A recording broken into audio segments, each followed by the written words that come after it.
ગુજરાત એટીએસની મોટી કાર્યવાહી જોવા મળી છે। 5 જેટલા આતંકીઓની ધરપકડ કરવામાં આવી। તો સૌથી મોટા સમાચાર ગુજરાત એટીએસની આ મોટી કાર્યવાહી। એટીએસે વધુ 5 આતંકીઓની ધરપકડ કરી। રાજ્યના અલગ અલગ જિલ્લામાંથી આ આતંકીઓની ધરપકડ કરવામાં આવી।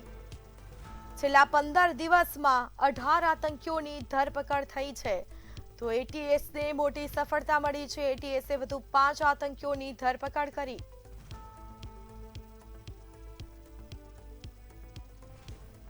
તો ગુજરાત એટીએસની આ મોટી કાર્યવાહી।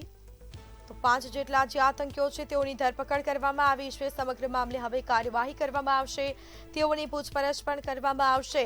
પાકિસ્તાની આતંકી સંગઠન જૈશ એ મોહમ્મદ સાથે જોડાયેલા હતા આ આતંકીઓ। તો 5 જેટલા આતંકીઓની ધરપકડ કરવામાં આવી છે। પાંચેય ગુજરાતના અલગ અલગ જિલ્લામાંથી ઝડપાયા અને આ જે પાંચેય પાકિસ્તાન સ્થિત આતંકી સંગઠન જૈશ એ મોહમ્મદ સાથે જોડાયેલા હોવાનું સામે આવ્યું। તો આ કેસમાં અગાઉ પણ અનેક શકમંદની પૂછપરછ કરી। તમામ લોકોના નિવેદનો પણ લેવામાં આવ્યા હતા અને તે બાદ આ 5 જેટલા આતંકીઓની ધરપકડ થઈ। તો છેલ્લા 15 દિવસમાં 18 આતંકીઓની ધરપકડ કરવામાં આવી। ગુજરાતમાંથી વધુ 5 જેટલા આતંકીઓની ધરપકડ થઈ। પાકિસ્તાની આતંકી સંગઠન જૈશ એ મોહમ્મદ સાથે જોડાયેલા હોવાનું સામે આવ્યું। તો આ તમામ લોકોની હવે પૂછપરછ કરવામાં આવશે। કેટલા સમયથી તેઓ અહીંયા છુપાયા હતા અને ક્યાં રહેતા હતા તેને લઈને પણ ઊંડાણપૂર્વક તપાસ કરશે। એટીએસ દ્વારા તમામ લોકોની કડકાઈથી પૂછપરછ થશે। પૂછપરછમાં અનેક ખુલાસાઓ થાય તેવી શક્યતાઓ પણ છે। અન્ય કોઈ બીજા નામ પણ સામે આવી શકે છે। એટીએસે વધુ 5 આતંકીઓની ધરપકડ કરી અને કડક કાર્યવાહી કરી છે। તેઓના મોબાઈલ ફોન કબજે કરવામાં આવશે, એફએસએલમાં મોકલવામાં આવશે। તેમાંથી કોઈ અનેક નવા ખુલાસાઓ પણ થઈ શકે છે। મોબાઈલમાં અનેક જે ડેટા છે ત્યાં ડેટા ક્યાં પહોંચતો હતો, કોના દ્વારા પહોંચાડવામાં આવતો હતો તેને લઈને પણ તપાસ કરવામાં આવશે। તો તમામ લોકોની કડકાઈથી પૂછપરછ થશે। છેલ્લા 15 દિવસમાં 18 આતંકીઓની ધરપકડ કરવામાં આવી છે। અગાઉ પણ અનેક શકમંદ આવી રીતે ઝડપાયા હતા। તેઓના નિવેદનો લેવામાં આવ્યા, તેઓની પૂછપરછ કરવામાં આવી અને તે બાદ આ 5 આતંકીઓ ઝડપાયા છે, જેની તસવીરો અમે સ્ક્રીન પર આપને બતાવી રહ્યા છે। ગુજરાતના અલગ અલગ જિલ્લામાંથી આ તમામ લોકો છે તે ઝડપાયા, એટલે કે એટીએસે કુલ 5 જેટલા આતંકીઓની ધરપકડ કરી છે। તો અલગ અલગ જિલ્લામાંથી તેઓની ધરપકડ કરવામાં આવી। કેટલા સમયથી તેઓ અહીંયા વસવાટ કરતા હતા તેને લઈને પણ સઘન તપાસ થશે। તેઓના ડોક્યુમેન્ટની પણ તપાસ કરવામાં આવશે। મોબાઈલ ફોન કે પછી કોઈ ડિજિટલ ગેજેટ્સ છે તેમની પાસે કે કેમ તેને લઈને પણ તપાસ થશે। આપણી સાથે સંવાદદાતા વિશાલ મહેતા લાઈવ જોડાઈ ચૂક્યા છે। જી વિશાલ, ગુજરાત એટીએસે 5 આતંકીઓની ધરપકડ કરી છે, શું છે મામલો?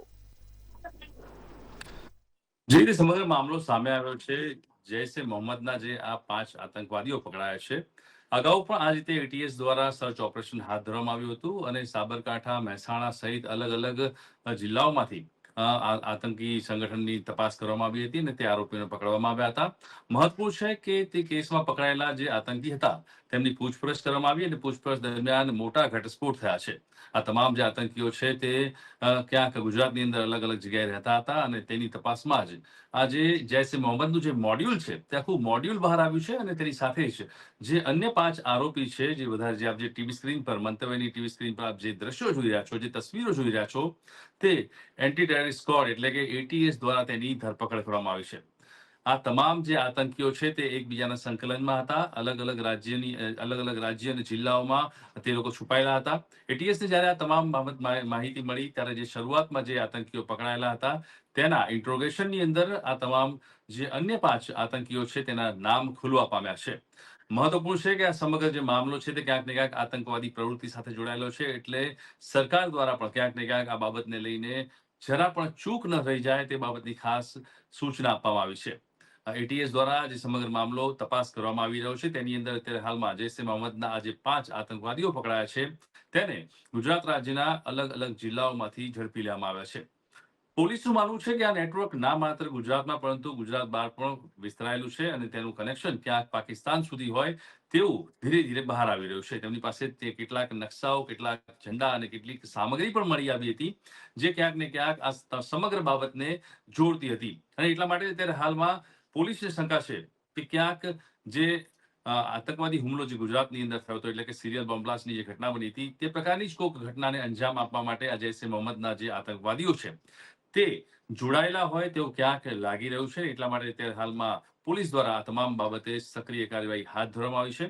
મહત્વપૂર્ણ છે કે જે રીતે અત્યારે હાલમાં એટીએસ દ્વારા સર્ચ ઓપરેશન હાથ ધરવામાં આવ્યું છે. ના માત્ર આ આતંકવાદીઓ પરંતુ તેમની સાથે જોડાયેલા કોલ ડિટેલ, તેમના આઈપીડીઆર અને તે લોકો ગુજરાત અને આસપાસના રાજ્યોમાં આવ્યા બાદ કોના કોના સંપર્કમાં હતા, કેટલા સમયથી તે લોકો અહીંયા આવ્યા છે અને તે લોકોના મનસૂબા શું છે, તે તમામ હકીકતો જાણવા માટે થઈ અને કવાયત શરૂ કરવામાં આવી છે. પરંતુ એક વસ્તુ ચોક્કસ છે કે જે રીતે જૈશ એ મોહમ્મદનું આખું મોડ્યુલ ધીરે ધીરે ખુલીને બહાર આવ્યું છે. પહેલા જે આતંકવાદીઓ પકડાયા હતા તે આતંકવાદીઓની પૂછપરછમાં વધુ 5 આતંકવાદીઓના જે નામ ખુલ્યા છે અને તેમના ચહેરા સામે આવ્યા છે. ત્યારે હવે જોવાનું એ રહેશે કે આ કનેક્શન કેટલું મોટું છે, તે લોકોએ ક્યાં ક્યાં રેકી કરી છે, તેમના મનસૂબા શું હતા, તેમના આકા કોણ છે અને તેમના આકાની સૂચના શું હતી અને તે લોકો ગુજરાતમાં શેના માટે વસ્યા હતા, કયા ગંભીર અપરાધને એટલે કે આતંકવાદી હુમલાને અંજામ આપવા માટે થઈ અને આ સમગ્ર ગતિવિધિ ચાલતી હતી તે જાણવા માટે થઈ અને ત્યારે હાલમાં એટીએસ દ્વારા ઘનિષ્ઠ પૂછપરછની કવાયત હાથ ધરવામાં આવી છે. હવે જોવાનું એ રહેશે કે સમગ્ર મામલાને લઈને આગળ જ્યારે રિમાન્ડની કાર્યવાહી શરૂ થશે અને એટીએસ દ્વારા જે તપાસનો તખ્તો છે તે ગોઠવવામાં આવ્યો છે, તેમાં તે લોકો સાથે જોડાયેલા તમામ વ્યક્તિઓનું ઇન્ટ્રોગેશન કરવામાં આવશે. ત્યારે હકીકત બહાર આવશે કે આ સમગ્ર જૈશ એ મોહમ્મદનું જે મોડ્યુલ છે તેની સાથે જોડાયેલા જે આતંકવાદીઓ છે તે લોકોના મનસૂબા શું છે અને તે લોકો કયા કૌભાંડ કે કયા જે મોટા ગંભીર ગુનાને અંજામ આપવા માટે તે લોકો અહીંયા આવ્યા હતા. જી બિલકુલથી જાણકારી આપવા બદલ આપનો આભાર.